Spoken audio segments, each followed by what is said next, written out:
Full ingredient list and method in description. First thing I'm going to do before I start cooking is just chop and measure everything out. First of all, I have chopped up the chestnut mushrooms and I have just added the whole button mushrooms into the slow cooker. So they're in there and we're going to add everything else to the top. Next we have our oil, butter and shallots in a frying pan, and I'm going to cook this until the shallots have softened. Once the shallots have softened slightly, add in your mixed herbs, paprika and smoked paprika, and just give that a wee stir through. And then I'm going to grate in the garlic cloves. If you don't have a microplaner, just finely chop it and add it in, and we're going to fry for a further couple of minutes.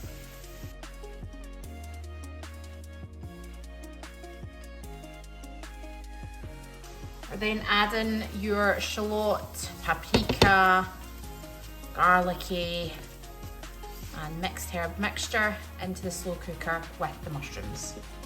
So just going to add a little touch more oil into the pan, going to let it heat up, and then I'm going to add the beef. I'm going to add a little bit of cracked black pepper to the beef to season it. I'm going to do it in 2 lots because we don't want to overcrowd the pan, because otherwise it doesn't get that nice caramelization. So I'm going to do it in 2 batches. I'm not going to add any salt because I use salted butter. If you're using unsalted butter, add some salt in addition to the black pepper as well.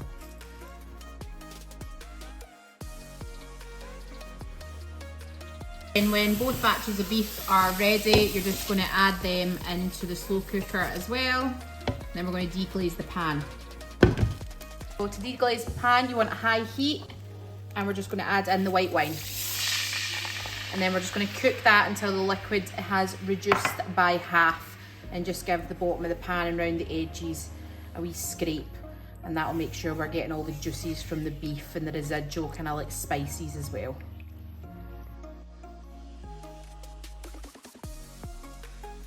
Once your wine is reduced, add that into the slow cooker.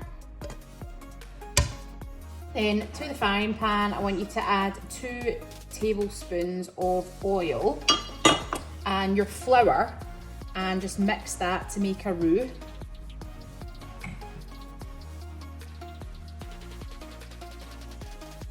After frying that off for a wee minute or 2, I have added the vegetable stock with the mustard and the Worcestershire sauce together, and we're just going to add that in and mix together.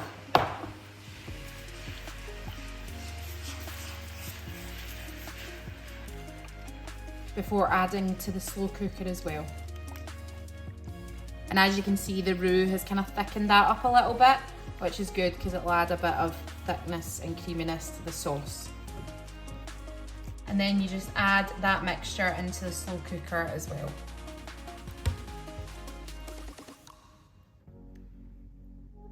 Finally, I'm just going to add in the 200 mils of water. Give that a stir, and then we're going to stick it on low for 6 to 8 hours.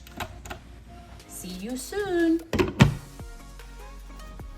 So that's the stroganoff after 7 hours. I'm just going to decant this into a pan. Just the same pan is absolutely fine if you've still got it. And then we're just going to finish it off. So I'm just turning the heat up because we're going to potentially reduce down some of the liquids. I'm adding in the parsley, and then I'm also going to get the sour cream and double cream over as well. And then to this, we're just going to add your sour cream, double cream, mix through, and then reduce to a consistency that you're happy with.